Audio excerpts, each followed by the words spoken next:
নেতাকর্মীকে গ্রেপ্তার করেছে।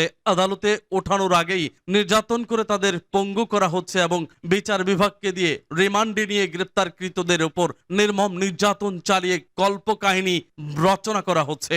যুবদলের এই দুই নেতা আরো বলেন, সমকালীন রাজনীতির সবচেয়ে জনপ্রিয় নেতা বাংলাদেশি জাতীয়তাবাদী শক্তির ঐক্যের প্রতীক বিএনপির ভারপ্রাপ্ত চেয়ারম্যান তারেক রহমানের বিরুদ্ধে সরকার প্রধান সহ আওয়ামী নেতারা এবং আইন শৃঙ্খলা বাহিনীর কিছু সদস্য মিথ্যা বানোয়ার, ভিত্তিহীন কাল্পনিক কল্পকাহিনী রচনা এবং বিষাদাগার এক ব্যক্তির অদম্য ক্রোধ, হিংসা এবং প্রতিহিংসা চরিতার্থের নেশায় উন্মোদনার বহিঃপ্রকাশ।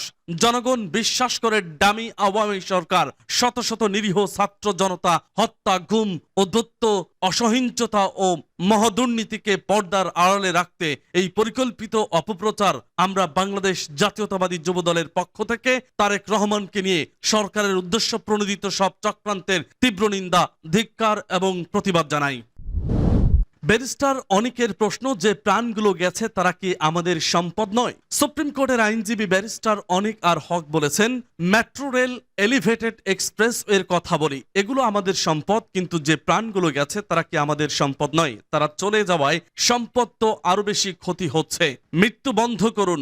দেশের বিভিন্ন জায়গায় আন্দোলনরত বিক্ষোভকারীদের ওপর গুলি না চালানোর নির্দেশনা চেয়ে করা রিটের শুনানিতে এসব কথা বলেন তিনি।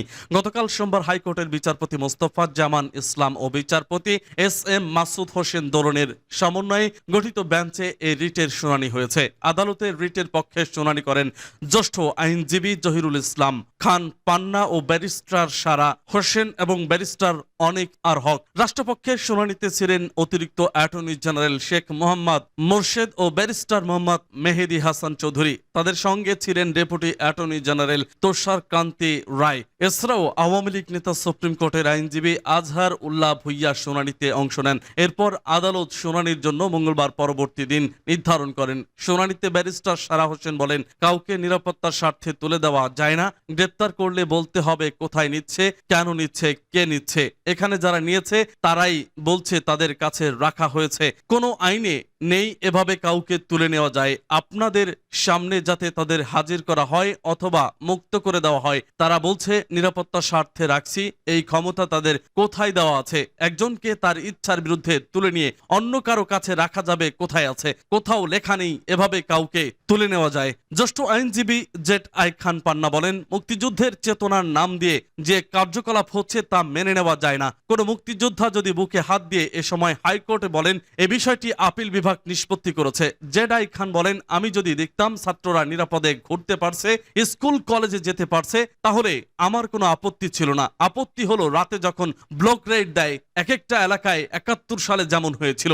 জেড আই খান পান্না বলেন, ৭১ সালে দেখেছি পাক হানাদাররা রাতের বেলা ব্লক রেড দিয়ে খুঁজতো মুক্তি বাহিনী আছে কিনা। আজ ২০২৪ সালে আমরা দেখলাম দরজায় দরজায় নক করে খোঁজ করছে ছাত্র আছে কিনা। যদি ছাত্র থাকে তাহলে তাদের মোবাইল ফোন চেক করে। এটা কোনো আইন আছে? তারা সীমা অতিক্রম করছে বিজিবি সীমান্তে। অতিরিক্ত অ্যাটর্নি জেনারেল এস এম মনির পান্নার উদ্দেশ্য বলেন, এই বক্তব্য পল্টন ময়দানে দেন। জবাবে জেড আই খান পান্না বলেন, আমি পল্টন ময়দানে বক্তব্য দিয়ে এসেছি, রাজাকারগিরি করিনি।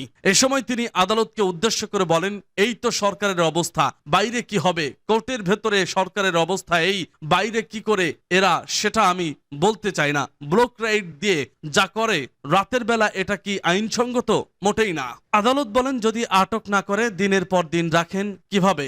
শেখ মোহাম্মদ মোর্শেদ বলেন, পরিবারের পক্ষ থেকে কেউ বলছে তাদেরকে আটক করা হয়েছে। যদি গ্রেপ্তার করা হতো তাহলে ২৪ ঘন্টার মধ্যে আদালতে নেওয়া হতো। পরে এ বিষয়ে মঙ্গলবার পরবর্তী শুনানি ও আদেশের জন্য দিন ধার্য করা হয়। এর আগে সুপ্রিম কোর্টের আইনজীবী মঞ্জুর আল মতিন বলেন ও আইনুন নাহার সিদ্দিকী রিটটি জারি করেন। কোটা বিরোধী আন্দোলনে মানুষের মৃত্যুর ঘটনায় আমরা লজ্জিত। হাইকোর্ট বলেছেন, সব মৃত্যুর ঘটনাই দুঃখজনক। কোটা বিরোধী আন্দোলনকে কেন্দ্র করে সহিংসতা ও মানুষের মৃত্যুর ঘটনায় লজ্জিত। মঙ্গলবার বিচারপতি মোস্তফা জামান ইসলাম ও বিচারপতি এস এম মাসুদ হোসেন দোলনের হাইকোর্ট বেঞ্চ এ মন্তব্য করেন। আন্দোলনকারীদের উপর গুলি না চালানোর নির্দেশনা ও কোটা বিরোধী আন্দোলনের ৬ জন সমন্বয়কের ডিবি হেফাজত থেকে মুক্তির নির্দেশনা চেয়ে রিটের শুনানিতে আদালত এ মন্তব্য করেন। আদালত আরো বলেন, সংবিধান ও আইনে সব বিষয় লেখা আছে, কিন্তু আমরা কেউ সংবিধান আইন মেনে চলছি না। আদালত রিটের পক্ষে শুনানি করেন barrister Sara Hossain, advocate Z I Khan Panna, barrister Anikhar Haque, advocate Manzur Al Matin Protim. রাষ্ট্রপক্ষে শুনানি করেন অতিরিক্ত attorney general S M Monir, অতিরিক্ত attorney general Sheikh M Mohammad Morshed ও অতিরিক্ত attorney general barrister Mehedi Hasan Chowdhury. এরা